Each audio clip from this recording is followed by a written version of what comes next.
Vamos, Roberto, pode ir. Olá, bom dia. Hoje é dia 25 de setembro de 2025 e eu estarei mediando a roda de conversa intitulada Uma Conversa sobre o Sentido do Jogo Acadêmico, trazendo um pouco das contribuições do Pierre Bourdieu.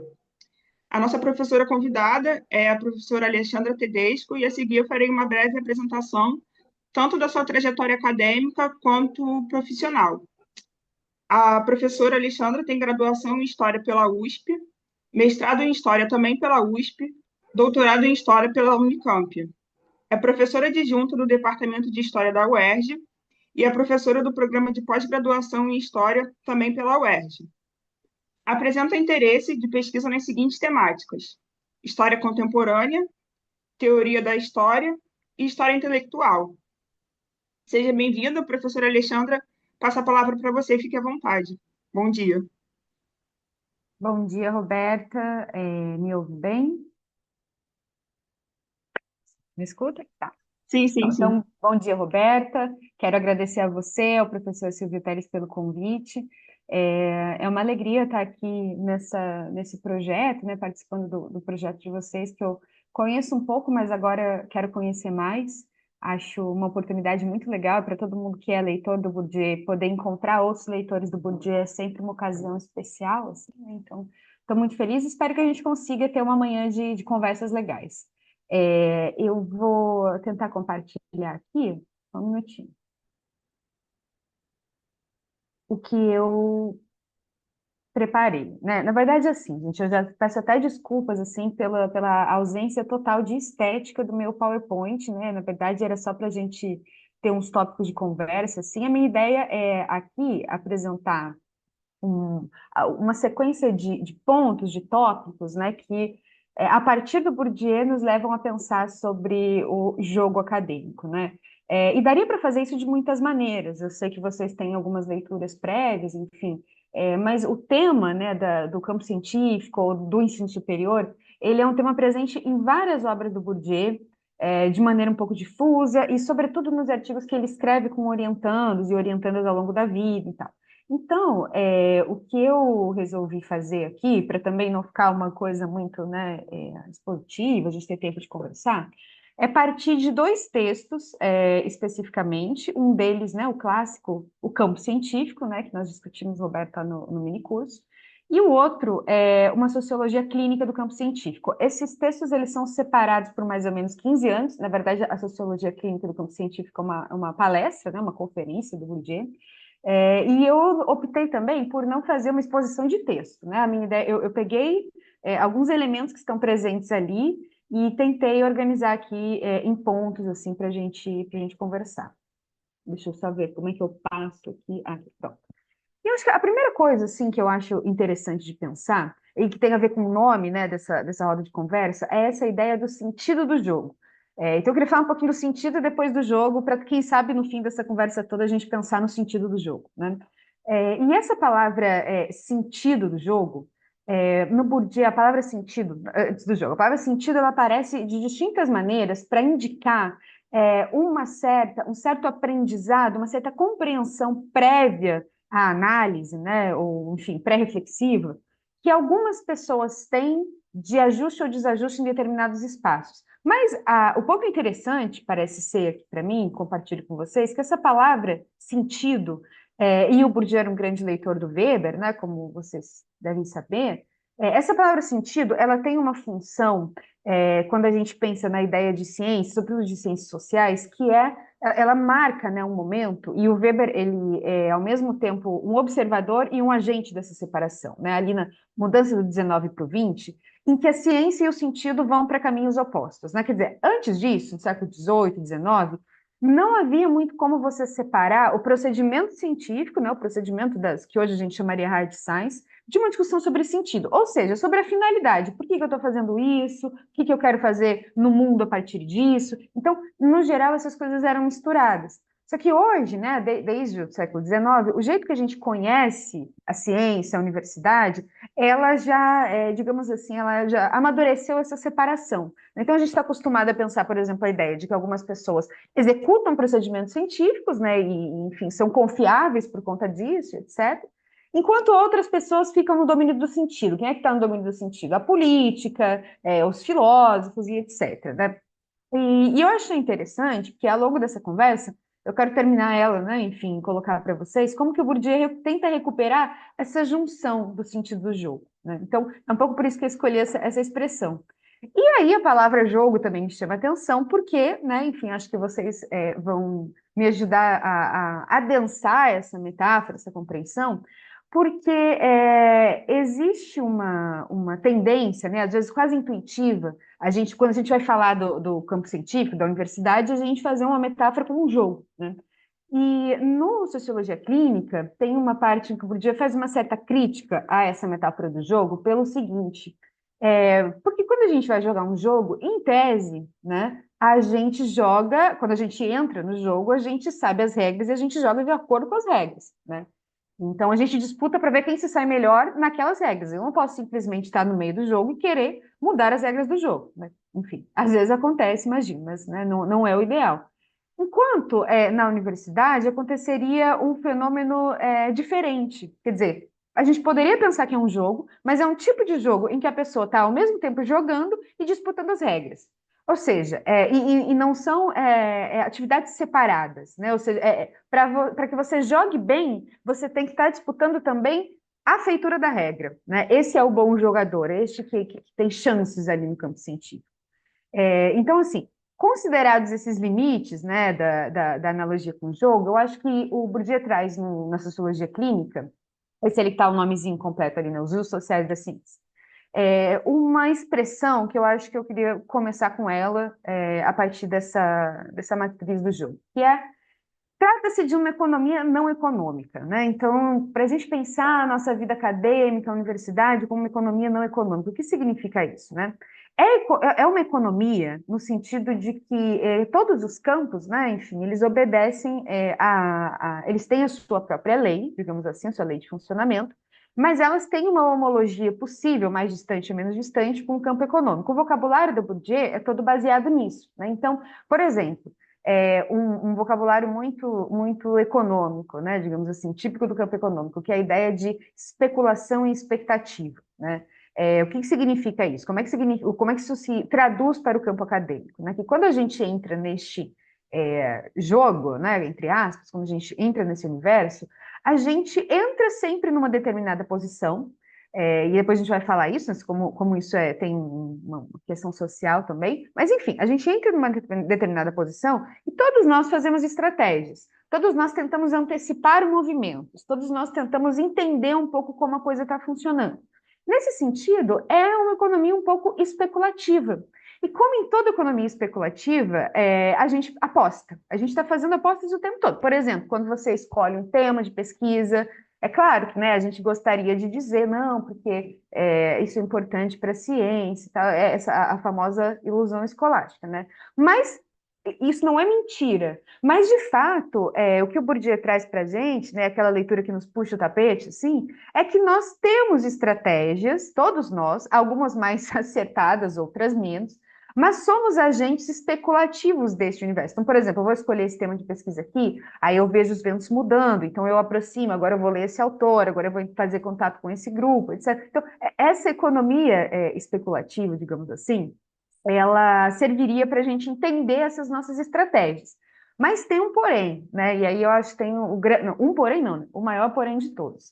Se a gente pensar no mercado especulativo, sei lá, na bolsa de valores e algo assim, qual que é o grande recurso, né, que um investidor tem? Por quem é o bom investidor?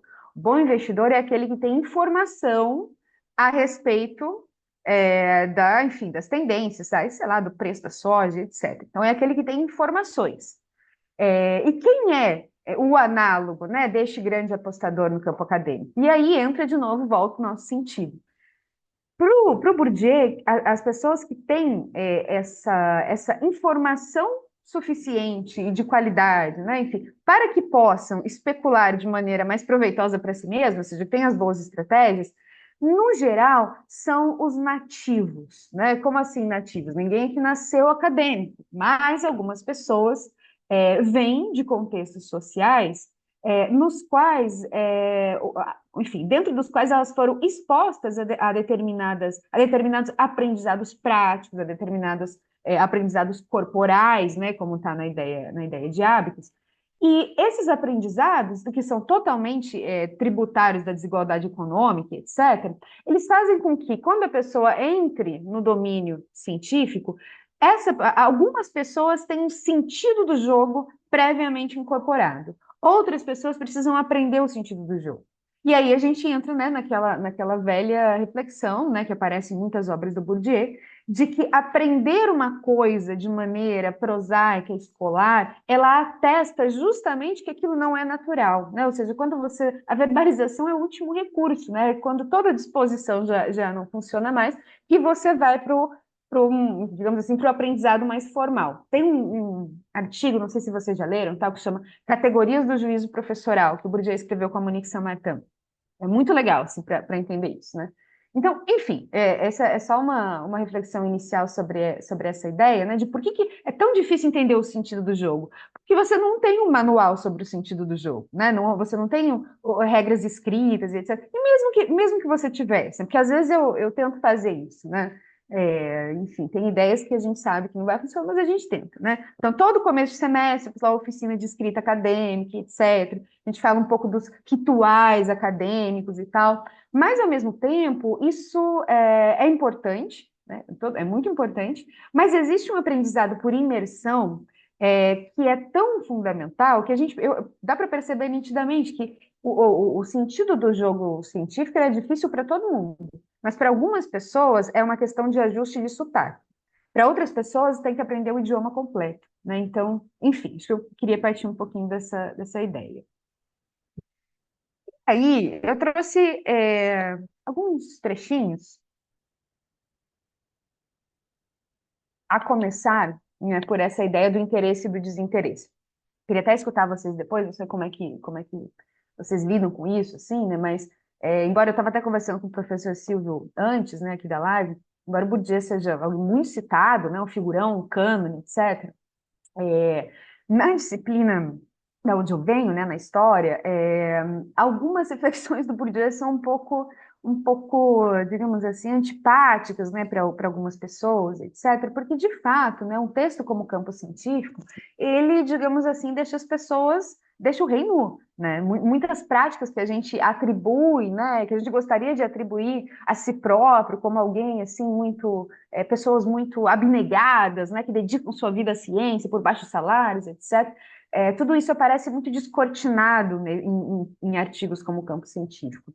E eu acho que, para começar, né, a pensar nessa questão do interesse e do desinteresse, a gente tem que partir da ideia, que é uma premissa metodológica, né, do Bourdieu, de que o campo científico não é um universo puro, regido por interesses puros, né? Quer dizer, embora a gente fique muito feliz quando a gente produza uma coisa que faz sentido para a gente, uma pesquisa, etc., isso não tem a ver com a pureza dos nossos interesses apenas, né? O que não significa que a gente esteja mentindo, né? De maneira nenhuma.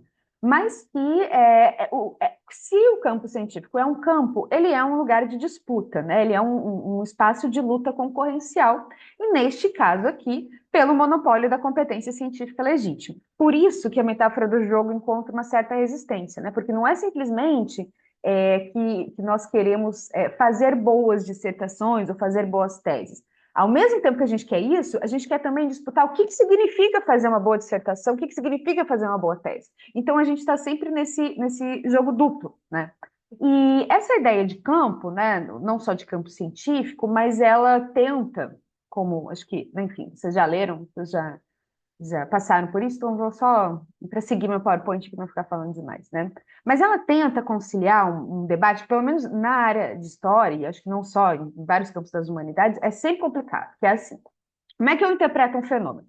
Eu interpreto um fenômeno pelo texto ou pelo contexto, né? Então, basta que por exemplo, se eu quiser entender, digamos assim, o existencialismo, tá? Qualquer filosofia, vou pegar aqui o existencialismo de exemplo. Até porque o Bourdieu adorava usar o Sartre de exemplo para tudo que ele queria criticar, né? Então, como eu já incorporei, me veio isso na mente, né? Enfim.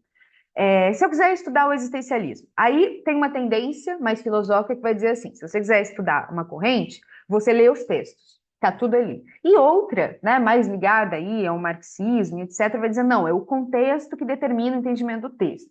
E o Campo, ele tenta fazer uma tradução, que não é uma justa medida entre essas duas polaridades, ele é uma coisa um pouco mais sofisticada, né, mas que aparece como alternativa para a gente pensar os graus relativos de autonomia, né. Então, por exemplo, a gente tem essas homologias com os outros campos do mundo social, e aí há o efeito de refração para o mundo acadêmico. Eu acho que o primeiro ponto, né, primeiro não, né, o terceiro ponto aqui dessa conversa, é que, bom, se existe uma homologia de funcionamento entre, por exemplo, o campo científico, o campo da política, o campo econômico, por que tanta gente acha que o campo científico é um campo de paz, né? É um campo onde contribuímos uns com os outros, colaboramos, etc. Por que razões, né, a gente imaginaria que este não é também um espaço concorrencial? Porque para a gente imaginar isso, ou defender algo como isso, a gente tem que ter uma visão um pouco encantada sobre nós mesmos, né? Como se fôssemos seres humanos mais abnegados, melhores, moralmente mais sólidos, etc., do que o campo da política, do que o campo econômico, etc. E de fato, né, um indivíduo está nos campos ao mesmo tempo, né? Então, não é como se você passasse aqui pelo portão aqui da grade da UERJ Maracanã e se transformasse num ser de puro desinteresse, né? Então, um pouco, acho que esse é um ponto interessante, né? Ainda que os ganhos, né, o acúmulo de capital seja diferente, seja ele seja de outro tipo, é como se a lógica funcionasse da mesma maneira, né? E aí, voltando para a metáfora lá que a gente falava do mercado especulativo, esse interesse ele é regido pelas estratégias que a gente tem, que a gente faz a respeito de nós mesmos, né? Quer dizer, todos nós, em algum momento, entendemos, mal ou bem, quais são os nossos possíveis, né? Quer dizer, quais são as chances objetivas que eu me vejo tendo em determinado campo, em determinada situação. E aí a gente tenta fazer um cálculo estratégico. Então, por exemplo, né, para não ficar só assim no nível conceitual, quando no Homo Acadêmicos, né, quando o Bourdieu vai falar do Maio de 68, dos estudantes, etc., ele traça duas estratégias digamos assim, clássicas, né, dos estudantes de Nanterre, que eram estudantes que eram, na sua maior parte, vindos da periferia de Paris, né? Que ele notava que os estudantes de maio de 68, eles adotavam, geralmente, uma estratégia de subversão, né, que é uma estratégia que quem adota essa estratégia? É quem se percebe, quem faz um julgamento especulativo sobre o campo acadêmico e pensa o seguinte: eu não, digamos assim, eu não sou feito da mesma matéria que essas pessoas que estão no centro do campo. Então, a minha estratégia não pode ser uma estratégia de sucessão. A minha estratégia tem que ser de subversão. Outros tipos de base social tendem a pensar de maneira diferente. Por quê? Porque quando elas vão, por exemplo, prestar um concurso, prestar uma prova, elas são, digamos assim, reconhecidas como pessoas que têm dentro de si o sentido do jogo, né? Quer dizer, essas pessoas tendem a se sentir mais em casa, e isso se reflete no corpo, elas falam de maneira mais, elas gesticulam mais, elas sentam de maneira mais confortável, elas não se sentem acanhadas, etc. E, ao mesmo tempo, as pessoas que estão julgando, né, porque se este é um jogo concorrencial, ele é um jogo avaliativo, né, o tempo todo, como vocês devem imaginar, né? E não só avaliativo de provas, né, avaliativo da pessoa como um todo. As pessoas que avaliam os postulantes, ou seja, aqueles que querem entrar no campo científico, os mais jovens institucionalmente, para usar um outro clássico do Bourdieu, uma expressão clássica, os eleitos tendem a eleger pelo critério de eleição que os elegeu, né? E o que significa isso? Significa que todo aval ou todo elogio é um autoelogio. Quando eu digo você se parece comigo, pode entrar, eu estou dizendo ao mesmo tempo, eu mereço estar aqui, né? Então, essa retroalimentação, assim, que o campo científico opera, ela, quando a pessoa começa a entender isso, né, no primeiro momento isso parece uma coisa assim, pavorosa, né? Parece um elefante russo que você nunca vai conseguir desmontar. E o Bourdieu também não é alguém que fica dando muitas pistas, né, sobre como mudar o mundo. Ele é mais analítico do que propriamente profético, né? Mas de fato, compreender isso ajuda a gente a compreender as nossas estratégias e não atribuir a fracassos pessoais o que são posições socialmente consideradas, né? Que acho que é um movimento de retorno que pouca gente faz, né? Quer dizer, não significa que a gente não haja, evidentemente, não significa que a gente não tenha enfim, o Bourdieu era filho de carteiro, etc, etc. Mas significa que a nossa origem social, ela vem conosco para o campo científico, a gente não deixa ela na porta ali da universidade, né? Enfim.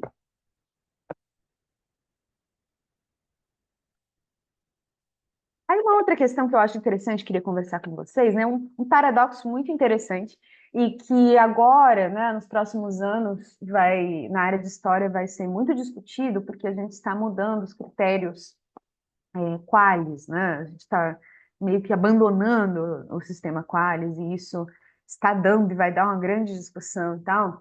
E remete a esse paradoxo, depois queria escutá-los também sobre como isso acontece, né, na disciplina de vocês, que é o fato de que nós somos, ao mesmo tempo, clientes e concorrentes, né? Nós produzimos, em grande medida, não tudo, tem extensão, tem vários projetos, mas em grande medida o que a gente produz aqui é lido e, digamos assim, chancelado, consumido, avaliado por nós mesmos. Se isso parece, às vezes, um pouco, enfim, um pouco um ciclo vicioso, né, e tal, ao mesmo tempo, é isso que garante o mínimo de autonomia que a gente ainda consegue manter, né? E então, né, isso para trazer um pouco a disputa do campo científico para dentro do próprio campo, a gente entender essas posições diferentes, né? E aí tem na sociologia clínica um detalhamento de uma distinção que não está no campo científico, que é a diferença entre capital científico puro e capital científico institucionalizado. O que significa isso, né? O capital científico puro, geralmente, ele vem muito associado ao nome próprio, né? Então, é aquele pesquisador que fez uma descoberta ou que é muito relevante no seu campo, etc. Tem a ver também com uma certa sinais de precocidade, né? Sabe, assim, o pesquisador jovem, mas que tem, assim, um carisma, etc. Muito associado a essa acumulação pessoal, né? Por outro lado, a gente tem o capital científico institucionalizado. Esse precisa de tempo, né? Esse precisa de velhice institucional, digamos assim. Porque é basicamente ocupar cargos, ocupar direções de institutos, revistas, quem faz editais, enfim, né? Então, é interessante perceber que, em tese, é claro, a mesma pessoa, ela está nesse jogo em posições diferentes. Mas, por exemplo, num grupo de pesquisa ou num laboratório, isso costuma ser muito interessante de observar, assim, aquele momento da leitura do Bourdieu que a gente começa a se olhar um para o outro e falar, ver o que a gente está fazendo, né? Por quê? Porque é muito importante, né? E é muito comum, na verdade, esse tipo de parceria. Não estou falando que as pessoas sejam maquiavélicas e falam, não, vou pegar esse capital científico aqui, não, não é isso. Mas a gente vê operando na realidade, em grupos, em circuitos, em redes, uma certa divisão do trabalho ali de galgar o centro do campo, né? Então, uma associação, por exemplo, entre um pesquisador que está há mais tempo no jogo, então ele tem mais capital institucionalizado, e aí ele faz o quê? Ele faz uma aposta em alguém talvez mais jovem, mas que ele ache que tenha, enfim, a gente nunca avalia ninguém no campo científico por onde a pessoa está, né? Se a gente está pensando especulativamente, a gente imagina os possíveis dessa pessoa. Como, né? A gente nota os sinais, a gente nota, enfim, a exis corporal, enfim, tem muitos sinais, né? Mas isso costuma ser uma dinâmica que acontece bastante, né? Essa colaboração, digamos assim. Colaboração interessada não significa que isso não seja colaboração, né? Isso geralmente é um jogo de ganha-ganha. E eu me lembro, não sei se a Roberta vai se lembrar, que teve no minicurso, quando a gente falava do campo científico, tinha uma frase, né? E, enfim, rendeu um pouco ali ó, uma conversa, que era essa que está no campo científico, que é a seguinte. Os dominantes são aqueles que conseguem impor uma definição de ciência, segundo a qual a realização mais perfeita consiste em ser e fazer, em ter, ser e fazer aquilo que eles têm, são e fazem, né? Me parece que essa é uma frase dessas que o Bourdieu gosta de escrever, né, com esses joguinhos de palavras e tal, essa milagrosamente curta, né, sintética, assim, mas que um pouco que organiza, né, essa ideia de que a gente está sempre ao mesmo tempo disputando entre nós, conosco e com a imagem de fora que se faz de nós mesmos, né? Enfim. Um outro ponto, e já estou chegando quase nos pontos finais, eu não sei se eu estou passando da hora, Roberta, me diz quanto tempo eu estou falando, Roberta? Aproximadamente 20 minutos, mas ainda pode falar ainda, professora, pode ficar à vontade, porque a roda vai até aproximadamente meio-dia, a gente deve abrir quando for 11h30 para as perguntas, Ah, basicamente. Pode show. ficar à vontade. Então tá. Bom, aí um outro tópico, né, do campo científico, que retoma um pouco do que a gente vem conversando, que é essa ideia do acúmulo do capital científico e propensão para investir. Porque, veja, né, vamos voltar à metáfora do investimento. Se eu tenho pouco dinheiro na minha poupança, eu tendo a fazer um investimento menos arriscado, né? Quem faz investimentos mais arriscados? Quem faz investimentos arriscados ou tem muito dinheiro na poupança, ou se ficar sem dinheiro algum na poupança, não vai passar necessidade, né? Então, se a gente pensar um pouco isso numa tradução para o mundo social, né? A gente chega nessa relação que o Bourdieu aponta, que está na base da ideia de disposição, que é a relação entre estrutura e estratégia, né? Ou seja, como que eu monto a minha estratégia? Isso não é tão reflexivo assim, ainda mais quando a gente chega na universidade, muito jovem, né? A gente não pensa nessas coisas. Mas é como se a gente percebesse de alguma maneira, mesmo que a gente não elabore teoricamente, mesmo que a gente não tenha conceito para isso, é como se a gente incorporasse um sentido de possibilidades, né? Então, acho que o exemplo mais clássico disso, né, e que aparece também em muitos textos do Bourdieu, é esse do começo da carreira escolar, né, da formação, de quando a gente é muito jovem e está nesse limiar entre a socialização da família e a primeira educação e etc. Né? Porque é nesse momento que a gente vai, digamos assim, como disse Bourdieu em outro texto que eu já nem lembro mais qual, né, transformando a nossa necessidade em virtude. Aí é que a gente monta os nossos possíveis, a gente vai entendendo até onde a gente pode ir. Eu mencionei aqui o categoria do juízo professoral, mas eu não vou falar muito sobre ele, mas acho que tem um elemento ali que é muito legal, que é assim, o Bourdieu pega, ele e a Monique Saint-Martin, e eles analisam um grupo de mulheres que eram normalistas, né, numa escola normal lá na França. E aí eles analisam é, as notas que essas pessoas recebem dos professores em relação à profissão do pai, né? Que é um marcador importante nesse tipo de análise ali que denota a origem social. Mas mais interessante, eles analisam também aquelas comentários que o professor coloca embaixo da nota, né? Então, qual é a conclusão? Assim, que é muito legal. Então, ele coloca ali, né? Bancário, banqueiro, sei lá, taxista, professor universitário, faz uma lista de profissões relativas a essa turma, né, profissões do pai das alunas, e ele percebe que não tem muita diferença na nota, independente da origem social. Né? Então, se a pessoa é pobre, é rica, vem de classe alta, classe baixa, etc., aparentemente isso não repercute muito se a pessoa tirar 8, 9 ou 10. Porém, quando ele vai para os comentários, né, começa a analisar aquilo que o professor escreve embaixo, ele começa a perceber um fenômeno muito interessante, né, que é o seguinte, que alguns 10, aí pega só as notas 10, imagine assim, você vai analisar só as notas 10 de uma turma, e tem dois tipos de 10.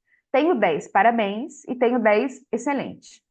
O 10 parabéns, eu não sei se vocês prefeririam receber um 10 parabéns ou excelente, mas acho que todo mundo preferiria um excelente, né? Porque, pô, o que isso indica, né? O 10 parabéns é o 10 do esforço, ou seja, é o 10 de quem não tem o hábitos incorporado, é o 10 de quem está correndo atrás, fichando texto, etc, etc. O 10 excelente é esse sinal de compatibilidade que você passa, ou seja, eu pertenço a este ambiente, eu tenho essas características, essas disposições introjetadas em mim. E os sinais disso são muito interessantes, né? Por quê? Como é que o professor percebe? Mesmo que a prova seja anônima. E aí tem um exemplo, assim, que eu acho que vamos imaginar duas maneiras de citar o Kant. Uma delas, e veja, as duas estão certas, né? Uma delas eu cito assim, segundo Kant, abre aspas, não sei o que, não sei o que lá, não sei o que lá, fecha aspas, boto ali Kant, ano tal, página tal. Correto. 10 parabéns. Agora, se eu cito assim, ó, segundo o filósofo de Königsberg, não sei o que, não sei o que lá, eu não boto aspas. O que isso indica? Isso indica que, para mim, falar de Kant é normal, é como um ar que se respira. Olha, para que tipo de pessoa falar de Kant é normal? De onde essa pessoa veio? É aí, né, no uso, às vezes, enfim, um pouco quase desapercebido dos sinais de pertencimento a determinado ambiente que se estabelecem essas categorias do juízo, né? E isso, assim, para falar de um texto, né? Quando um texto é difícil, é o mais difícil de perceber. Agora, quando a gente está falando de linguagem corporal e etc., isso é muito evidente, né? E por conta dessa evidência, né? Enfim, ou tentando matizar essa evidência, Tem no Poder Simbólico, no capítulo, agora eu me perdi, no capítulo 3 ou 4, já não sei mais, acho que é no 4, enfim, uma distinção conceitual que acho que qualifica esse problema da desigualdade de avaliação que geralmente se imprime à mesma nota, né, à mesma competência escolar, digamos assim. E é o fato de que os dominantes, né, os dominantes do campo científico, enfim, eles têm geralmente duas estratégias de dominação. Uma é muito visível, mas outra é mais difícil de capturar. E é nessa outra que geralmente a gente sacrifica a nossa autoestima, né? O que é visível da gente incorporar, da gente observar, né? Que a gente olha para isso e pensa, não, né? Os dominantes são os postos de comando, são os nomes de sala, os nomes de pavilhão e etc. Mas tem uma outra dimensão, né? Então, a primeira é objetivada, né? Ela está nas coisas, quem comanda o dinheiro e etc. Mas na dimensão incorporada, né? Ou seja, da história incorporada, que é uma marca da dominação, estão esses rituais que às vezes são mais difíceis de perceber. Então, por exemplo, uma etiqueta de congresso. Todo mundo já foi no congresso. Vocês já devem ter reparado que de vez em quando aparece o famoso doido de congresso, né? Que é uma figura assim, que eu tenho uma profunda ternura, mas às vezes aparece. E o que essa figura faz, né? Vamos supor, ela levanta a mão na hora errada, ou ela começa a falar e fala durante 45 minutos, ou seja, parece que aquela pessoa caiu ali meio de paraquedas. Percebam, quando vocês estiverem no congresso, o efeito que isso causa, que ninguém vai interromper.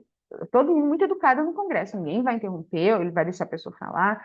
Só que as pessoas que são insiders, né, ou que entendem ali as regras do jogo, elas vão começar a se olhar assim, meio constrangida, meio consternada. O que este indivíduo está fazendo é fomentar um senso de sentido, né, um senso de coesão para estes insiders, que eles não fariam assim intuitivamente se não fosse a presença deste elemento que contrasta tanto. Né? Então, por exemplo, essas regras, né, de etiqueta de congresso, essas regras de, enfim, né, é um ambiente totalmente codificado, como a gente sabe, mas isso é raramente, para usar os termos do Bourdieu, colocado de maneira explícita. Isso é quase entendido como um sentido, num sentido quase metafísico, espiritual da coisa, que alguém tem ou que alguém não tem. Então é muito difícil da gente perceber isso, mas a gente percebe o desajuste, né? A gente percebe às vezes a gente está numa situação em que a gente pensa, meu Deus, tem algo de errado não está certo, eu não estou bem aqui, só que a gente não consegue entender o quê, né? Então, toda essa conversa do Bourdieu é para ajudar a gente digamos assim, trazer para o nível do debate das desigualdades sociais situações que eventualmente a gente interpreta como isso é um desajuste pessoal meu, né? Enfim. E aí, agora sim, né? Me encaminhando para o final, né? No fim do, do campo científico, né? Tem esse trecho, né? A ciência e os dos ógrafos. E eu tenho, assim, por esse trecho, um especial apreço, que quando, né, eu comecei enfim, a conversar com os meus alunos aqui da UERJ sobre Bourdieu, tem sempre aquele momento que todo mundo passa, né, meu Deus do céu, assim, tem um aluno que hoje me orientando que em determinado momento falou assim, acho que eu entendi, depois de 5 meses. E aí, então explica. Não, não entendi. Vou voltar, vou começar tudo de novo. Então, isso comigo aconteceu uma coisa muito parecida também. A primeira vez, o primeiro livro que me deram para ler do Bourdieu, que foi As Regras da Arte, a minha orientadora de mestrado me apresenta ele, eu olho aquilo e falo, meu Deus, assim, a impressão que eu tive era que, bom, ou estive totalmente enganada até agora na minha vida, né, ou, enfim, né, eu tenho que, foi um baque, assim, foi um choque. E esse trecho, né, da ciência e os dosógrafos, geralmente é o trecho, ou é o assunto, é o ponto do Bourdieu que costuma dar essa sensação, assim, né, em alguns alunos meus, né. Por quê? Né? Porque o que são esses dosógrafos, digamos assim, anticorpos da manutenção da doxa, né? Eles são, e eu tenho certeza que conforme a gente fala sobre isso, todo mundo pensa em nomes, né? Mas o meu acordo com os alunos é nunca ninguém pronuncia um nome, porque isso aqui é ciência social, né? Não é fofoca e tal, então, enfim, né? Mas é aquele personagem, aquela posição, né? Geralmente de alguém já um pouco mais estabelecido dentro do campo, que é uma pessoa que fala coisas muito, digamos assim, às vezes muito progressistas, a pessoa fala muito contra a instituição, né? A pessoa faz muitas denúncias contra tudo isso que está aqui, etc, etc. Porque esta rebeldia, né, esta posição subversiva, ela é uma estratégia que em algumas áreas ela cai muito bem.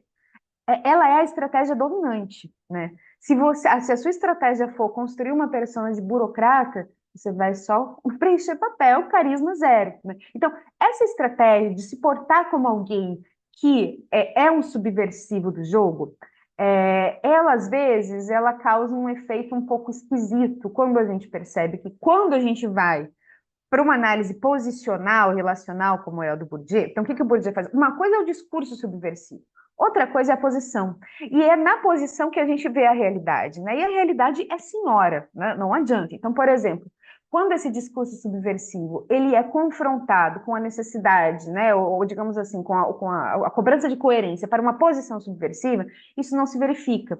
Né? Então, é o famoso debate entre discurso e posição, que explica também um pouco a resistência de certos setores da história, por exemplo, ao Bourdieu, né? Porque ele justamente desconfia um pouco do que a pessoa diz sobre si mesmo, diz sobre o mundo e etc. Desconfia metodologicamente, né? Não desconfia pessoalmente. Então, nesse debate sobre discurso e posição, né, o guardião da doxa é aquele justamente que impede de ver o funcionamento da doxa, né, das leis invisíveis, na medida em que ele não está disposto a descortiná-las enquanto estratégia.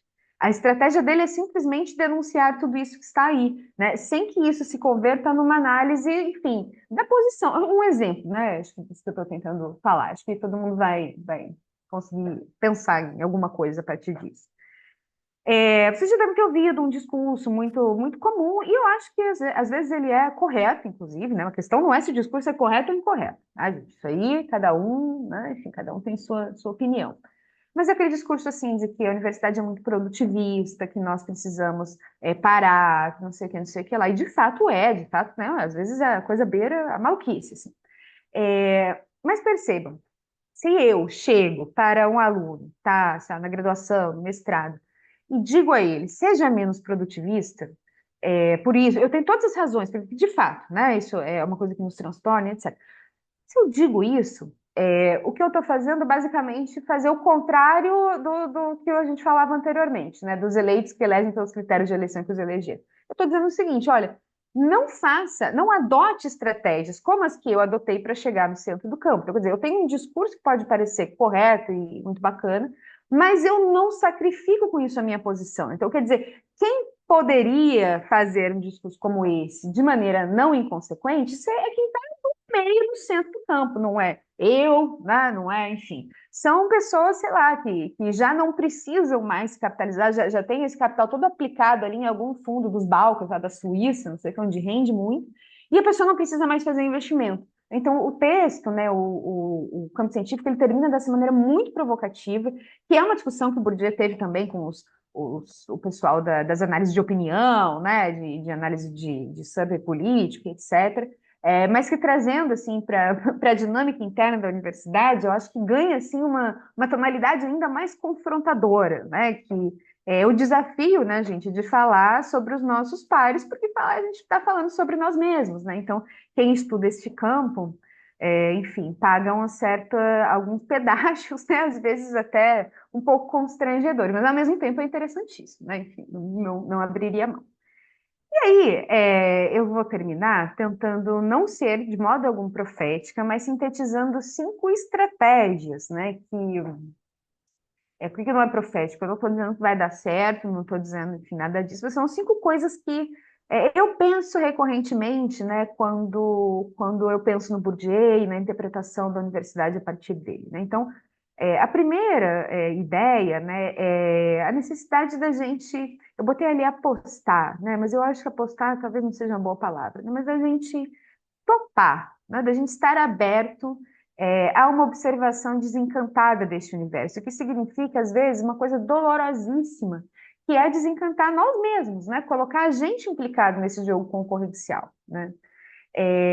Uma outra questão, né, que eu acho que é interessante também é a gente entender que a universidade não é uma torre de marfim, ela não é uma ilha isolada do mundo social, ela, digamos assim, ela espelha, não, ela traduz, né, as tensões em que ela está inserida. E desde que ela existe na sua forma moderna, no século XIX, olha, se na terça-feira nasceu a universidade, na quarta-feira nasceram os críticos, né? Quer dizer, nunca houve um momento em que a gente esteve, enfim, numa condição plena de autonomia.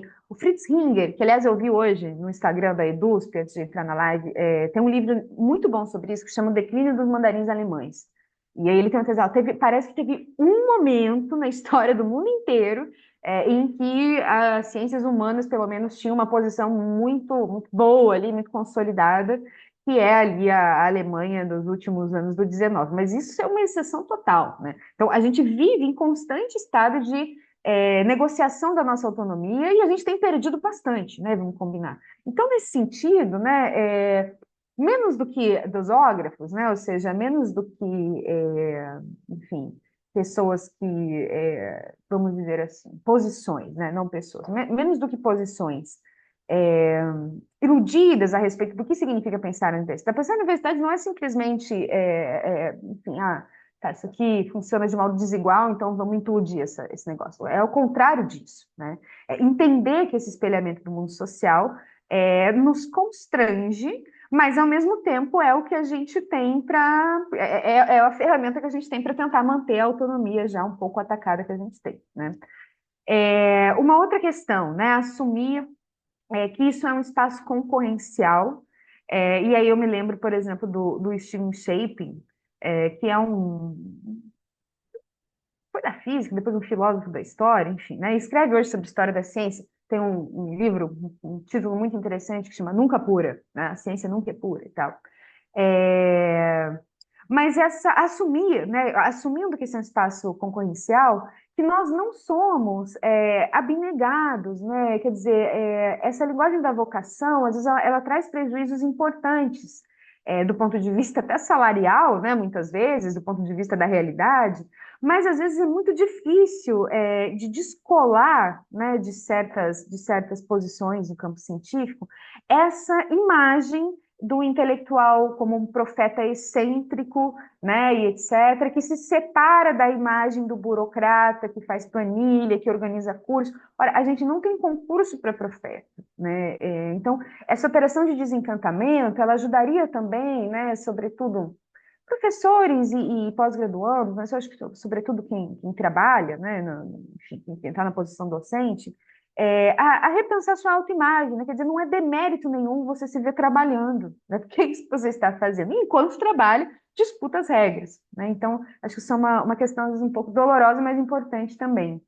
Ao mesmo tempo, né, e assim, termino, para voltar para a coisa do jogo, né, e do sentido, tem um termo, né, que é a ilúzio, que ele é ambíguo também, né? Porque, embora remeta à ilusão, é aquela coisa, né? O hipnotizador, ele não pode estar hipnotizado, mas em algum nível, a crença no jogo precisa existir para que você faça a aposta. Então, assim, qual é o limite desse desencantamento? Desencantamento do Bourdieu não é cinismo.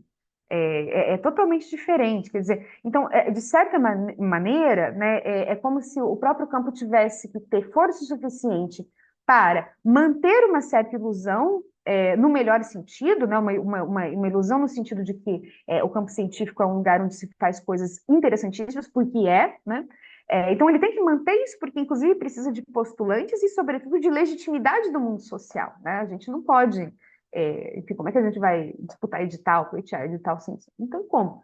Mas, ao mesmo tempo, essa manutenção do interesse na verdade, essa manutenção do desinteresse, né? Ou seja, que quando a gente tem lá 13, 14 anos, a gente imagina o que será que é ser um cientista, um pesquisador e etc. Então, isso precisa ser cultivado, mas ao mesmo tempo, esse entrar por desinteresse no campo, ele precisa ser dosado com uma compreensão de que esse desinteresse, ele também é interessado, né? Ou seja, a partir do momento que você entra no campo, você vai, e você, a gente entra pelas bordas, né? Pelas partes mais afastadas do centro, a gente vai, digamos assim, organizando as nossas estratégias conforme a gente vai entendendo que não há problema nenhum em ser interessado.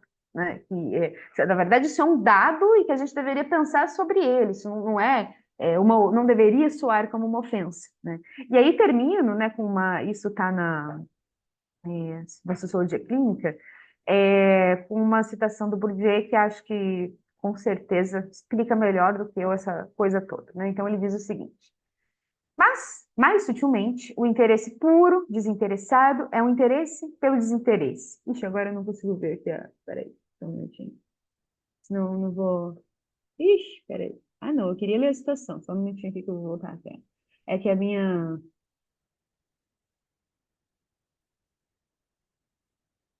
Só um minutinho.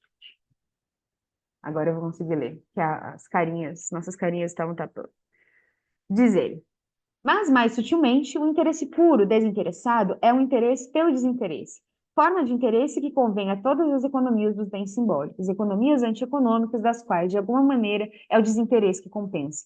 Voltamos assim para os lusófilos, né? Quer dizer, muitas vezes o charme do desinteresse parece ser o que nos posiciona bem, né? Mas o custo é não se observar bem o que está fazendo, né? Então, acho que, enfim, era um pouco. Deixa eu fechar. Um pouco essas ideias que eu pensei, assim, para a gente conversar. Não sei se fez sentido, mas espero que a gente tenha aí um tempinho para eu escutá-los também, e vocês, enfim, a gente fazer essa troca. Muito obrigada, professora. A seguir eu vou abrir para as perguntas, né? Mas antes eu Tá. queria deixar alguns comentários, né? Na verdade, que quando eu fui para o minicurso de História, né? Que a senhora ministrou lá na UERJ, eu lembro que no Sim. primeiro dia eu fiquei na dúvida se eu iria voltar ou não para os outros 2 dias, porque eu saí um pouco desiludida, né? Com relação às próprias regras do jogo acadêmico, e eu fiquei pensando assim, será que eu volto para escutar mais, né? Um pouco? Será quais estratégias que eu estou montando nesse jogo que eu estou inserida, que eu também sou agente, né? Enfim. E aí eu falei assim, não, eu vou voltar, porque eu acho que ainda sou recém-chegada no campo acadêmico, né? Ainda estou ali na borda, bem como você colocou, né? E eu acho que eu preciso rever minhas estratégias, entender de que forma eu me posiciono, os capitais que eu tenho para apostar ou não, né? Enfim, eu me lembro só para finalizar também, de uma questão que você colocou, o quanto a gente tem para apostar, só que o quanto a gente pode cair ou não. E aí eu até coloquei para o grupo, né? Uma questão de três pessoas, né? Um que era um filho de um empresário, outro que era um filho de um professor universitário, e outro que era um filho, agora eu me esqueci, professor universitário, um empresário e um pequeno comerciante. E, na verdade, qual desses tem a maior probabilidade, não sei se estão falando corretamente, de apostar, né, de arriscar ou de tentar, talvez, mudar as estruturas daquele campo, né, a partir da história, né, que ele se inseriu naquele campo. E a própria história ela foi bem cara para o Bourdieu, na verdade, porque ele recebeu duras críticas, né, dos intelectuais franceses ali no livro O Sociólogo Historiador, né, que ele faz uma parceria Uhum. com Roger Chartier. E aí, quando ele se insere ali na virada da década de 70 para 80, para compreender mais um pouco dos aspectos históricos, ele é duramente criticado. Então, como a história também foi bem cara para ele, assim. Roberto, só um comentáriozinho disso que falou, que eu acho que é um negócio interessante, eu não preciso de falar, né? Mas eu não sei se vocês reparam, mas, por exemplo, se a gente começar a pensar assim, nos temas que as pessoas escolhem para pesquisar. E aí, pelo menos no campo da história, eu já vendo que as áreas mais teóricas, elas parecem áreas mais de quem tem condições de arriscar. Né? Então, a pessoa tende a fazer um trabalho mais arriscado, porque a pessoa não depende ela sabe que ela tem como fazer esse risco, né? Isso acontece muito também entre homens e mulheres, né? Quer dizer, aparentemente tem temas mais arriscados, ou, por exemplo, numa aula mais teórica, quem levanta mais a mão são os homens que vêm de determinado ambiente social, eles se sentem menos intimidados e, ao mesmo tempo, interpreta-se isso como uma questão de gosto, né, de inclinação, né? Então, acho que isso que você coloca é muito interessante de pensar, né? A inclinação, que é aquilo que a gente gosta tanto, porque é o que nos singulariza, meu gosto pessoal, etc.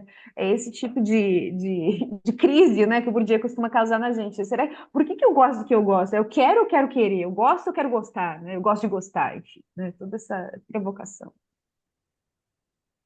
Muito obrigada, professora. Agora eu vou abrir para as perguntas. Não sei se alguém levantou a mão, ou se prefere deixar a pergunta no chat ou reagir levantando a mão. E eu passo a palavra. Que seja breve, por favor. Oi, Roberto, tudo bem? Posso falar Tudo, aqui? bom dia. Sim, claro, Então, claro. olha, Alexandra, a gente tem uma. Aqui no grupo, a gente, sem entender como é que é o campo da educação física, existem três subcampos. Existe o campo da biodinâmica, só para você entender, porque eu acho que as pessoas Uhum, vão acabar te perguntando isso também.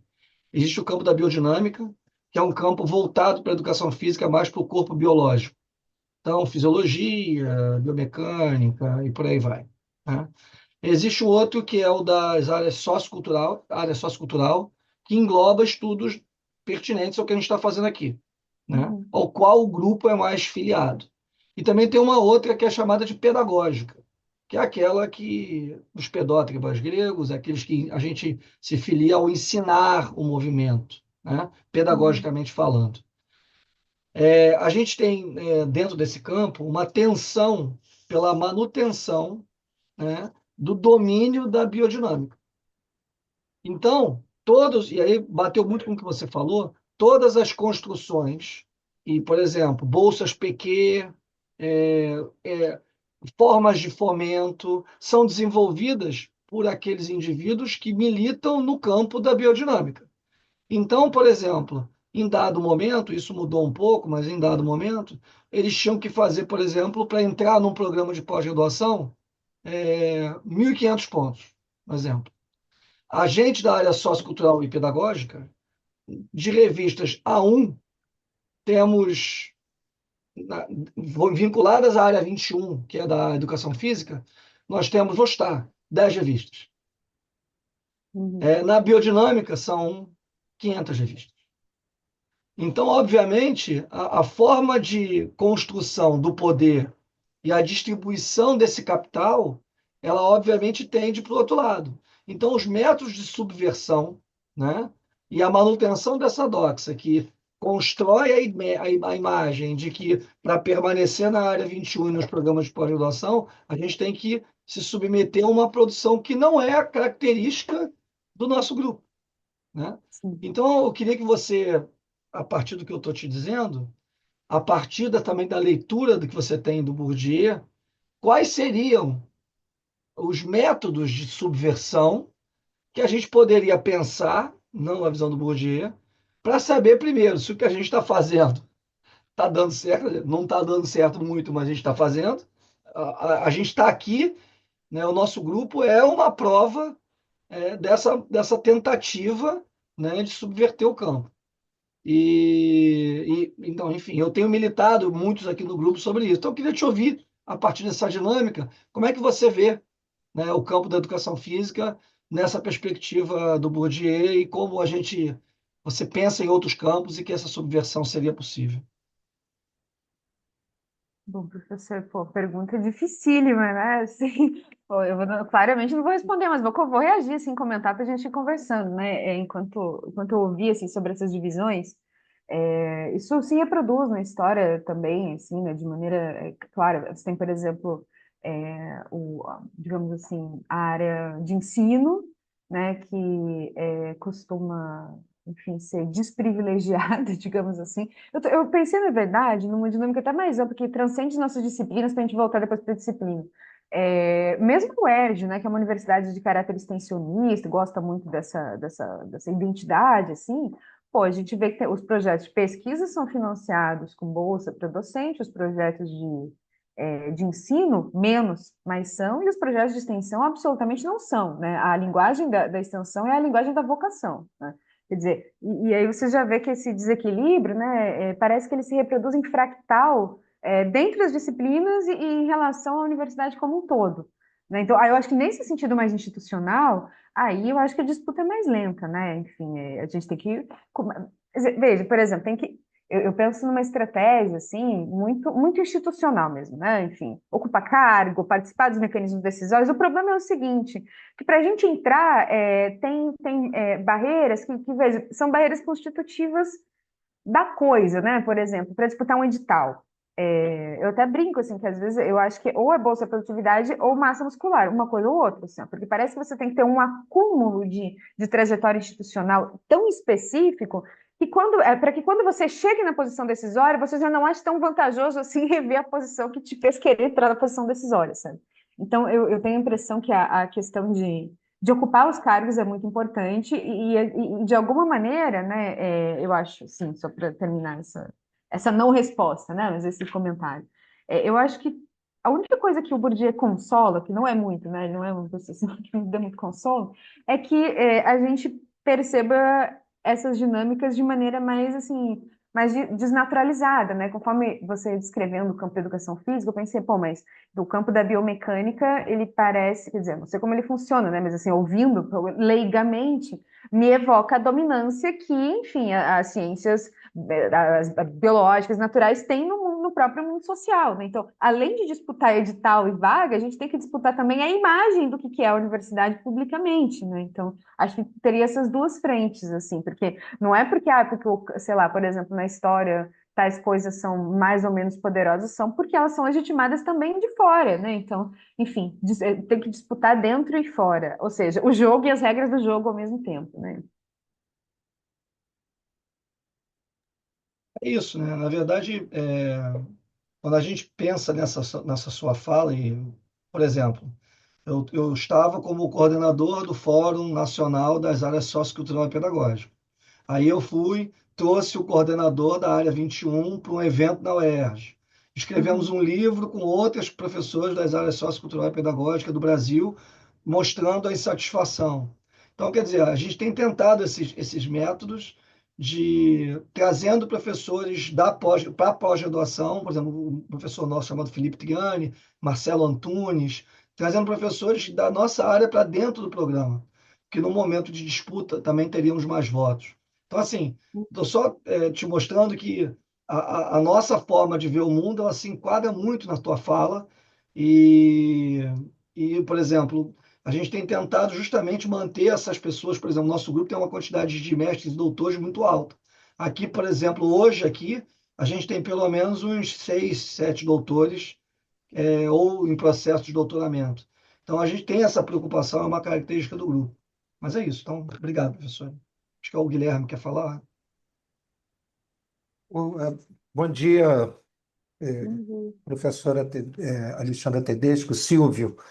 Eu só levantei a mão para pedir que a Ana Carolina, Roberta, alguma das autoras do recém-lançado livro das mulheres, falasse sobre esse livro para a professora e pedir uma opinião dela, à luz aí dos aspirantes do campo, no caso das aspirantes mulheres, né, dentro do campo de pesquisa. Só estava querendo lembrar isso, está dentro do contexto que o Silvio falou, mas já que a Ana Carolina levantou a mão aí, Ana, você podia falar do livro de vocês também para a professora conhecer e comentar? Obrigado, Ana, Guilherme. Quer falar, Roberto? Se quiser, pode não, falar. claro, você pode falar. Então, bom dia, professora. É muito boa a sua apresentação. Obrigado pela explanação. Aqui no grupo, a gente percebeu, né, a Rainá, uma colega que está aí presente até, eu acho, ela percebeu que a maioria dos livros organizados pelo GEPESC eram por homens. E aí a gente se reuniu e chegou à conclusão que era o momento da gente escrever um livro exclusivamente por mulheres. Então, Uhum. 20 mulheres se reuniram e escreveram um livro cujo título é Pesquisadoras Transgredindo a Hegemonia Acadêmica. Então, justamente traz essa premissa de que a gente vai, de alguma forma, mostrar que, né, existem pessoas que estão sendo marginalizadas, que não Uhum. estão sendo devidamente escutadas, né? Não que a gente não tenha voz, é que as pessoas não estão nos ouvindo. Então, essa discussão permeia muito o nosso debate. Eu acho que é nesse sentido que o Guilherme traz, né? Então, e para além disso, a gente ainda traz perspectivas de metodologias de pesquisa que também são marginalizadas, porque a gente faz autoetnografia, fala da nossa história, da nossa produção, Uhum. coisas também que fogem um pouco desse mercado de trabalho, né? Que é o que a hegemonia preconiza. Então, é um livro que foge totalmente da norma, justamente pela sua construção, por ser só escrito por mulheres, Algumas autoras fazem um exercício também de trazer referências de mulheres, né? Inclusive, tenho percebido um cuidado de algumas autoras que eu tenho lido, né? De escrever por extenso o nome das mulheres, porque essa coisa de colocar só o sobrenome, e aí quando fica Sim. algo muito bem escrito, já vem à mente a ideia de que é um homem branco escrevendo. Então, esse cuidado também eu tenho percebido. Então, assim, nessa conjuntura de contra-hegemonia, né, do que você está falando. E aí eu levantei a mão porque eu queria só contribuir com a discussão e trazer outras reflexões, né, porque essa discussão me interessa bastante. Inclusive, essa pergunta que a Roberta fez no último encontro, né? Se quem seria a pessoa mais propensa a buscar aí uma luta, uma disputa, sendo essa pessoa mais afetada? Seria o filho do professor universitário? Seria o filho do proletariado? E a gente ficou refletindo muito sobre isso. E aí a sua fala, né, quando você traz que muitas das vezes a pessoa que hipnotiza também precisa estar hipnotizada, né? Essa ideia de que de alguma maneira a gente tem que não que necessariamente precise passar por isso, né? Mas isso em alguma maneira acaba acontecendo.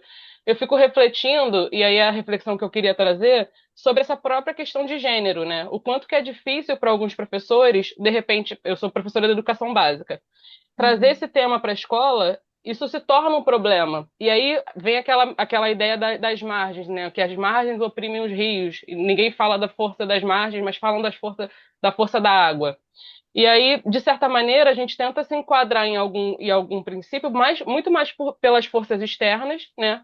Há uma proibição de falar sobre gênero na escola, há um certo tabu, né, diante de toda essa circunstância que se criou, o movimento Escola Sem Partido, que falou que os professores estavam ali abordando temas que traziam uma ideia de gênero sexualizado, enfim. Como também se falar sobre sexo na escola também fosse um problema, sabe? Então, assim, são várias questões que vão nos calando. E aí, em que medida, e corroborando com a sua fala, a gente se enquadra em padrões e depois a gente acaba assumindo esses papéis porque é isso, o sonho do oprimido é se tornar o opressor e a gente se oprime, né? Enfim, assim, só elucubrando e trazendo reflexões diante da sua fala. Não é uma pergunta específica, mas fica uma reflexão, porque eu acho que o intuito da roda é fazer uma roda de conversa mesmo. Obrigada, professora. Não, Ana, e eu até queria até colocar uma questão assim para vocês com essa sua fala. Primeiro, assim, eu sigo o grupo do Instagram, eu vi o lançamento do livro, gostaria de parabenizá-las, não li, mas gostaria de ler. Eu gostaria de parabenizá-las porque não é fácil escrever livro, não é fácil publicar e também não é fácil enfrentar certas questões, assim, né? Então, eu já saúdo de antemão. E eu só lembrei uma coisa, né, que eu acho que por dia vocês acho que já leram a dominação masculina, né? Então, mas uma coisa que me chamou atenção muito recentemente, porque eu estou ocupando agora, nesse momento, a coordenação do bacharelado, né? E aí eu estava fazendo uma reflexão um dia, né, pensando assim, que tem uma particularidade aqui no programa de pós-graduação em História aqui do UES Maracanã, que ele é um programa de pós-graduação muito feminino, ele foi fundado por mulheres e o corpo docente é bem e aí um dia eu estava conversando com os colegas, né, e falando sobre isso, sobre esse caráter feminino do curso, do departamento de história de modo geral. E a gente começou a perceber que aí um deles falou assim, não, vejam como as mulheres sempre ocuparam posições de chefia, de coordenação e tal. Só que você começa a ver essas posições de coordenação, elas são posições de chefia num sentido muito específico do termo, porque na real elas são posições de cuidado, né? Quer dizer, o que eu fico fazendo é checando se o aluno enviou ACC, se não sei o que lá, quer dizer, claro, né, tem tomada de decisões também, mas então eu quero dizer assim, que o Bourdieu ajuda a gente a perceber que nessa coisa assim, porque aumentou o número de mulheres que entram na universidade, depois aumenta o número de docentes na universidade, depois aumenta o número de mulheres em cargos de chefia e coordenação. Sim, mas a quantidade não explica a posição, né? Então, essa coisa de pensar as posições, né, assim, acho que ela ajuda a gente a pegar o dado e fazer pergunta do dado, não resolver pergunta com o dado, né? Então, acho assim que você colocou uma questão muito interessante. E eu não sei, assim, eu gostaria de entender um pouco, se você, alguém puder me falar, assim, desse perfil de gênero dentro do curso de educação física, assim. Isso se reflete nessas escolhas por essas áreas, biodinâmicas, sócio e pedagógicas? Tem uma correlação, assim? Não consigo perceber uma. Eu acho que é isso que você falou, né? Os homens têm mais. Falam com mais tranquilidade, se posicionam mais. Eu consigo perceber mais nesse sentido. Entendi. Mas uma questão de predileção por gênero, não necessariamente. Mas nos esportes, vamos dizer assim, né? Nos esportes, os homens se destacam em algumas modalidades, a gente vê que as mulheres Uhum. não se aventuram tanto, não são tão incentivadas desde criança a se aventurar. Os brinquedos que as crianças recebem são diferentes, a gente percebe ali nos pequenos detalhes, né, do dia a dia, mas necessariamente nesse ponto eu não percebo. Não sei se alguém teria algo a contribuir. Não sei se eu posso contribuir, professora, mas trazendo uma perspectiva mais histórica da própria educação física, né? Desde a sua inserção no currículo escolar, né, era sempre determinado os exercícios físicos que as meninas poderiam fazer, tendo em conta muito a questão da gravidez, de gerar uma prole sadia, e os exercícios que os meninos poderiam fazer, né, tendo em conta a masculinidade, a virilidade, enfim. E isso eu venho investigando, na verdade, meu tema de pesquisa é história para concursos públicos de professores da educação física escolar do Rio de Janeiro, e praticamente até o final de 1960, até a década de 1960, né, na verdade, ainda existia ali a separação dos processos seletivos masculinos e femininos. Então, as habilidades para elas eram diferenciadas. E o conteúdo também era bem diferenciado. Por exemplo, na prova teórica, né? Era cobrado futebol para os meninos, né? Para os homens, né? Para os professores. E para as mulheres era cobrado muito conteúdo relacionado ao folclore, à dança, nesse sentido.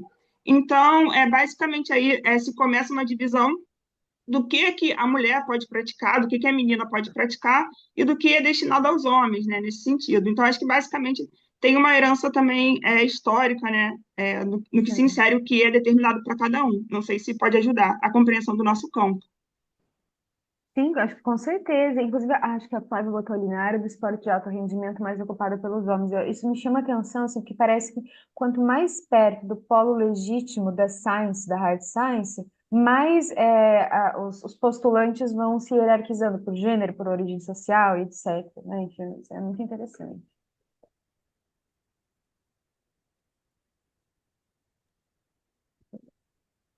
Mais alguma pergunta, pessoal? Renato, que gosta de Bourdieu? Na verdade, aqui no grupo temos várias pessoas que gostam de Bourdieu, né? É. Muito bom saber que vocês existem, gente. Por exemplo, tem uma coisa que eu acho que é interessante para o Túlio. O Túlio usou a ideia da forma professoral, né, no trabalho dele. Acho que é um bom momento para comentar, né, para mostrar para ela como você pensou nisso na sua tese de doutorado. Tudo bem, professora? Bom dia, obrigado Sim. por participar aqui conosco. Eu utilizei um conceito do Perrenot chamado de hábitos professoral, né, que ele pega emprestado também do Bourdieu e adota com isso uma série de estratégias, modelos, né, práticas que o professor adota ao longo de sua carreira acadêmica que tendem a funcionar. Né? Não é exatamente o sentido de hábitos, mas fica bem próximo daquilo que Bourdieu nos mostra, e isso vai configurando a carreira e a prática docente dele, inclusive determinando as questões que acontecem no âmbito das aulas que o professor ministra, né? Túlio, deixa eu fazer uma pergunta. Essa adjetivo professoral tem alguma conotação, você percebeu, assim, no estudo que você fez, alguma conotação negativa a ela? Pergunto pelo seguinte, né, porque eu tenho um aluno também que estuda uma palavra que se atribuía muito ao ERJ, há um tempo atrás, que era escolão, né? Diziam que em relação à universidade, em relação à UF, a UERJ era um escolão, por vários motivos, né, desde a localização geográfica, enfim, várias coisas. E aí a gente tem um projeto de entrevista de memória institucional e a gente vê como que os professores mais antigos mobilizavam defensivamente esse escolão. E aí eu queria entender assim, não sei se exatamente se eu entendi teu objeto, se é uma escola, se é um grupo e tal, mas se essa coisa do professoral aparece negativamente, como se fosse o 10 parabéns e não o 10 excelentes, né? Não, na verdade, o destaque, né, o objeto específico não é a questão do hábito professoral, ele é Uhum. foi um tema que surge, né, no meio da discussão, e aí foi proposto por mim, não foi proposto pelos professores, mas no Uhum. sentido de que São práticas que os professores tendem a repetir, modelos que podem funcionar ao longo do tempo. Mas não surge assim um viés nem positivo, nem negativo daquilo que o professor tende a fazer. E esse professoral ele é meio que importado do hábitos profissional, né? Ou seja, é um hábitos da profissão, e aí a gente traz isso com o Perrenot para a questão do professor, mas seria algo atribuído, embora o Perrenot atribua para a educação, seria algo atribuído também a possibilidades de outras profissões. Eu não sei se a Roberta disse que é porque eu caí, né? Depois que eu consegui voltar por conta da luz. Disse que tinha uma questão sobre, não sei se ela chegou a colocar, não sei, Roberta, quem que teria mais influência no campo? Você chegou a perguntar isso? Quem seria capaz de arriscar mais no campo? Isso, isso. E aí eu tinha separado aqui um trecho da minha tese que eu ia tentar contribuir, até perguntar à professora, inserindo essa tua questão junto com aquilo que eu observei na minha tese, né? E ouvir da professora em que medida que isso pode estar próximo ou distante daquilo que outros profissionais têm da leitura sobre Bourdieu, já que a gente está num campo um pouco distante, né? Em relação à formação básica da sociologia, da antropologia, da história. Então, a gente se aproxima do Bourdieu pela educação física. E, por vezes, falta, eu utilizei bastante Bourdieu na minha tese, tal como outros colegas, mas, por vezes, falta uma leitura mais profunda, né? Uma leitura primeira que a gente não tem. Então, a gente corre algum risco ali de cometer alguns equívocos, embora a gente vá desenhando a tese para que esses equívocos não sejam cometidos. Então, eu tinha separado aqui, inclusive está pronto, eu vou tá até próximo do texto um do outro, eu vou ler para que a gente tente um pouco entender. Essa é uma citação de Bourdieu, de 2004. Entre as vantagens sociais, isso eu vou ligar com aquilo que a Roberta tinha colocado, né? Entre as vantagens sociais daqueles que nasceram num campo, está precisamente o fato de ter, por uma espécie de ciência infusa, o domínio das leis imanentes do campo, leis não escritas, que são escritas na realidade, em estado de tendências, de ter o que se chama em rugby, mas também na bolsa, o sentido do jogo. Então, essa é uma citação do Bourdieu, eu a pus na tese, uma citação direta. E aí, logo embaixo, em cima também tem a contextualização, mas logo embaixo eu digo, logo, não há estranhezas em ter o futebol como objeto hegemônico nas aulas de educação física, né? O jogar futebol. Os pais agiram assim, né? Os pais assistem futebol, dão presente para os filhos, dão bola, dão chuteira, levam ao estádio. Os amigos agem assim, todo mundo joga futebol. Eu me refiro aqui a alunos de escolas públicas do Rio de Janeiro, né? Basicamente na periferia. Então a sociedade age assim, a sociedade respira futebol, disputando, lutando e brigando pelos seus interesses, seja eles quais forem naquele campo. Ou, no nosso caso, aí é o caso da minha tese, né, das aulas de educação física, pela oportunidade que os alunos brigam com os professores, para poder jogar uma pelada na escola e também fora dela. E aí eu continuo no mesmo parágrafo.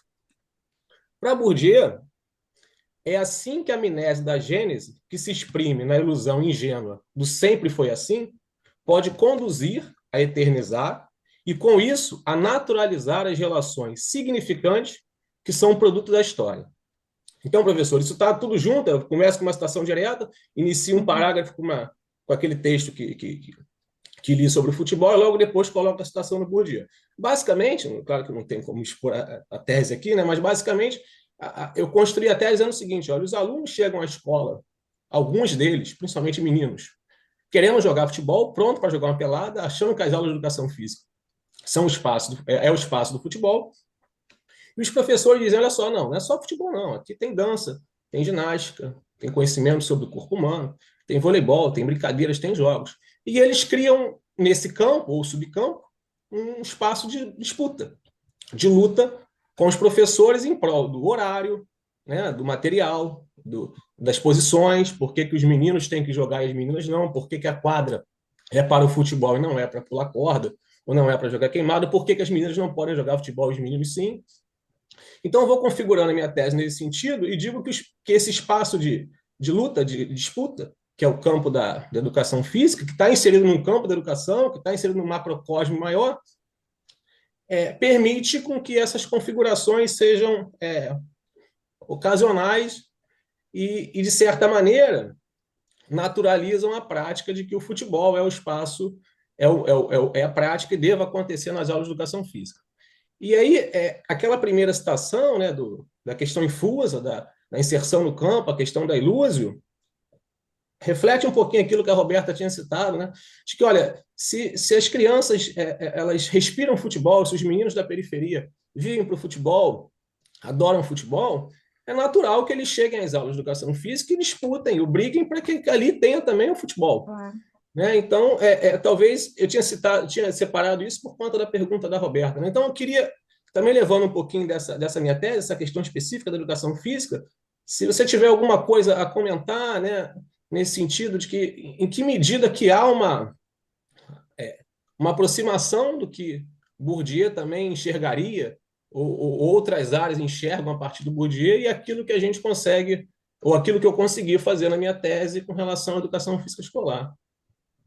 Bom, Túlio, primeiro eu queria te pedir para votar a tese já está no repositório, não sei, queria saber se ela está disponível, porque, assim, curiosamente, eu tenho, nas últimas semanas, pensado muito nessa analogia com o campo esportivo, por conta também de um aluno que gosta de luta, e aí, enfim, aí tem aquela coisa da sociologia ser o esporte de combate e tal, enfim, a gente estava conversando, mas, assim, enquanto tu falava, né, me ocorreram algumas ideias. A primeira delas, né, eu acho que não é sobre isso, mas é análogo, né? Eu acho que naquele texto Contra Fogos, quando ele está falando de neoliberalismo, então, em alguma formulação ali, a formulação mais ou menos assim, né? Que o neoliberalismo seria uma profecia autorrealizável na medida em que ela tem força simbólica suficiente para conformar o mundo empírico segundo a sua própria profecia. E aí me parece que nesse caso, né, não sei se faz sentido para ti, mas essa dinâmica do futebol especificamente, né, acho que ajuda a gente a perceber também uma tensão que às vezes vem com o Bourdieu, que é assim, quando a gente fala de campo científico, aí fala de hábito científico, todo mundo meio que presume que ter hábitos é uma coisa de ter certos hábitos de elite, entende? Então, tipo, o hábitos da aristocracia, o hábitos do campo científico e tal. Mas, na verdade, o hábitos ele não é um conjunto valorativo de predicados, né? Ele é resultado da experiência de socialização primária. Então, nesse sentido, eu acho que da mesma maneira que a força do hábito se impõe no campo científico, a força do hábito, né, enfim, da naturalidade com qual os meninos aprendem são socializados jogando bola, enfim, achei muito interessante essa sua analogia, assim. Uma coisa que eu fiquei pensando, né, mas aí eu precisaria ler o teu trabalho, queria que se você pudesse colocar aí e tal, de fato, eu tenho leitores que não sabem ainda, mas que querem ler a sua tese. Mas o que eu fiquei pensando, né, que tu disse assim, porque a educação física é um campo, um subcampo dentro do campo da educação, né, e tal. E tem uma questão que eu ando pensando ultimamente, que é a relação entre as disciplinas, é a disputa de capital científico que acontece entre as disciplinas, né? Então, se isso aparece, assim, porque parece que é um outro tipo de guerra, um outro tipo de disputa também, né? Quer dizer, do mesmo jeito que às vezes um professor de química olha para a aula de história e vê, ou seja, não só ele vê isso como menos importante, como a posição que ele está conforma a realidade empírica, de modo que, enfim, de fato, isso acaba perdendo posições simbólicas ali dentro do universo do aprendizado escolar, sabe?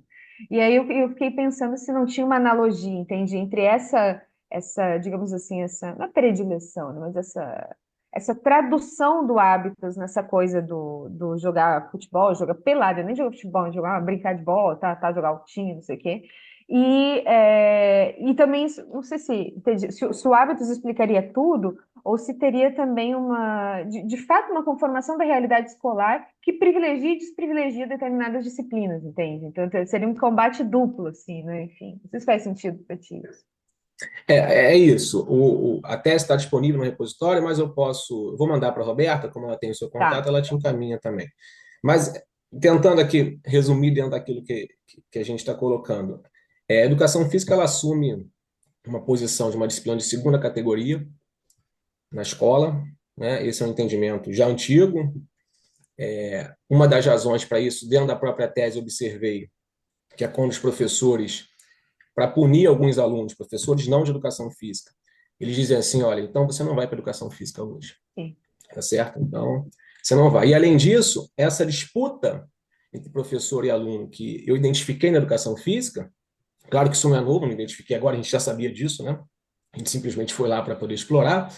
Ela normalmente não ocorre nas outras disciplinas, ou quando ocorre, ela é atenuada. O professor de sala de aula diz assim: olha, os alunos até pedem aqui para deixar eles ficarem um tempinho livre e tal, mas é para mexer no celular, é porque não quer estudar, não quer copiar o quadro. Mas na educação física, eles querem ficar um pouquinho livre daquilo que o professor, em tese, propõe como aula, digamos que seja dança. Porque eles, além de não quererem dançar a dança, eles entendem que as aulas de educação física é um espaço predominantemente ou para uma prática livre, que é ali, em alguma medida, o futebol, estou sendo reducionista até para poder simplificar por conta do tempo, ou porque eles só querem jogar o futebol, ou outra atividade correlata, ou até uma atividade segunda. Né? E essa disputa, a gente entendeu que gera ali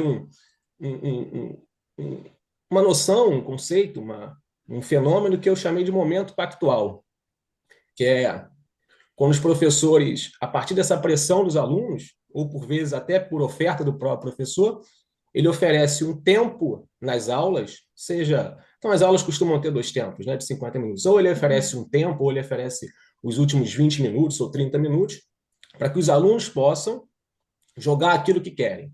Então, ou eles jogam futebol, ou eles jogam queimado, ou eles brincam de outra coisa, ou eles não fazem nada, ou quem não gosta de fazer não faz nada. Em troca, o professor consegue fazer com que, nos momentos iniciais das aulas, o professor mantenha aquele conteúdo, aquele tema que ele quer. Então, digamos que, olha, hoje é dança. Não, dança não, a gente não gosta de dança, dança é coisa de mulher, etc. Então, vamos fazer o seguinte, a gente vai fazer aqui 50 minutos da dança, que é aquilo que eu tenho que propor como professor de educação física, e os últimos 50 minutos vocês podem lá brincar o que quiserem, mexer no celular, jogar bola, jogar queimado, pular corda, ou seja lá o que for. Então, eu vim traçando, a partir de observação de aula, eu fui a 10 escolas, 16 professores, enfim. Então, eu fui traçando um cenário que corrobore, que chega a um momento em que eu digo, olha, esse momento pactual, esse acordo, que por vezes ele não é verbalizado, os alunos já sabem que o professor, alguns sim, alguns não, né? Depende de professor. Mas, em alguma medida, os alunos já sabem que eles vão cumprir uma penitência primeira na aula, de fazer aquilo que o professor colocou. Hoje é voleibol, é basquete, seja lá o que for, ou até na sala de aula, para que eles tenham um prêmio no final das aulas, que eles possam fazer aquilo que eles querem. Né? É claro que, assim, eu estou sendo até reducionista aqui em alguma medida, mas é mais ou menos nesse sentido que eu crio eu configuro essa relação de força no campo, e o acordo é feito entre professor e aluno. E que não me parece acontecer, pelo menos não com tanta intensidade, nas outras disciplinas. Então, a educação física toma essa pancada, né? Porque ela pode assumir um papel de atividade secundária, onde todo mundo pode, de certa maneira, intervir, né? Ou então, até porque a sociedade entende, a gente deixa isso claro lá na tese, de que aquele espaço é um espaço para jogar futebol. Né? Então, uma quadra de uma escola pública no subúrbio, né, na periferia, ela pode não ter muita coisa, mas se ela tiver ali 2 balizas, né, 2 gols, ela é suficiente. E foi o que eu, inclusive, identifiquei, né, porque poucas têm uma estrutura razoável para a prática esportiva e ou de outras práticas corporais além do esporte, mas quando tem sempre ali pelo menos a marcação do gol, e a sociedade acha que aquele espaço é o espaço de futebol. E aí a gente vai para além, né, além das questões da escola, né? Então, a educação física ela sofre toda essa influência. O professor Guilherme, hein, Roberto? Ele levantou a mão, não sei se a gente consegue passar para lá. Professor Guilherme, você gostaria de falar? E aí a gente encerra com a sua pergunta e depois eu passo a palavra para o professor Silvio. Não, o Túlio já completou aí o que eu gostaria de ouvir. Obrigado. Ah, beleza, então. Professora Alexandra, então nós agora são exatamente meio-dia. A gente queria encerrar essa roda de conversa, né? E na verdade eu queria só apenas fazer um comentário final, né? Que da mesma forma que eu saí um pouco desiludida, né? Na verdade, ali com o curso de história ali no primeiro dia, mas que entretanto eu voltei, né? Teve uma questão que me deixou muito feliz. Não sei se o professor Silvio vai lembrar, mas quando na verdade quando um agente, né, no caso, quando um professor, ele ocupa uma posição importante naquele campo e ele vê que aquele aluno, em alguma medida, em algum tempo, né, da trajetória acadêmica, também pode ocupar aquela posição. E aí talvez eu tenha recebido, acho que o maior elogio de todos, né, da minha vida foi quando o professor Silvio, né, não sei se ele vai lembrar, ele falou assim para mim, você é muito parecida comigo, assim, você é muito animada, então, assim, talvez tenha sido o maior elogio de todos, assim, e assim, eu fiquei muito feliz, eu também saí muito, muito feliz do curso, parabéns. Passo agora a palavra para o professor Silvio Teles, né, para ele poder encerrar a nossa roda de conversa. Muito obrigada, professora. Obrigada a você, Roberto. Um prazer. É isso, eu acho que, na verdade, a professora falou isso hoje, né? A gente acaba se vendo nos outros e é uma forma de a gente validar o próprio campo, né? Então, obrigado, Roberta, pelo comentário. E eu queria agradecer a professora. Trouxemos uma breve lembrança que vai ser encaminhada a ti. E só como forma de reconhecimento e agradecimento, a professora veio logo assim que a Roberta chamou. Então, nós temos a oportunidade de tê-la aqui, que isso seja o início de um processo de troca de informações. Nós temos vários trabalhos de mestrado, doutorado, até pós-doutorado, que podem servir como ajuda para. que muitos da área da educação física procuram na história. A Roberta é uma. Teve um conhecido nosso chamado Vitor Mello, não sei se você ouviu falar, né? O Vitor Mello ele é professor de educação física e também é um militante fortíssimo da história, principalmente história comparada. Era professor lá do programa de pós-graduação em História Comparada da UFRJ e é também um cara que está sempre presente aqui em algumas incursões nossas. Então, professora, a palavra é sua, obrigado pela presença e fica para a gente se encontrar em outros momentos. Bom, professor, muito obrigada de novo, a você, a Roberta. Eu gostei muito de vir aqui, sobretudo porque acho que isso é um começo, né? Assim, muitas questões, essa questão que o Túlio colocou no final, eu já fiquei pensando um monte de coisa, queria conversar mais. Eu sei que esse espaço é limitado, mas isso indica que a gente pode se aproximar de modo mais efetivo, né? E achei, assim, muito interessante. Agradeço muito o convite pela manhã que vocês me oportunizaram. Bom, pessoal, queria agora finalizar o nosso encontro aqui e dizer que nós vamos nos encontrar na semana que vem para a continuidade do trabalho e nos vemos na nossa próxima roda, que vai ser, se eu não me engano, com o Hildebrandt, não é, Renato? Isso? Então, tá certo. Então, daqui a um mês a gente está de volta e nos veremos novamente. Pessoal, tchau, tchau, até a próxima. Tchau, boa Tchau, tarde. tchau. Tchau, gente. Obrigado. Professora, eu vou encaminhar por e-mail a tese, tá bom? Obrigado. Beleza, muito obrigada a todos. Tchau, tchau, Obrigado, pessoal. professora.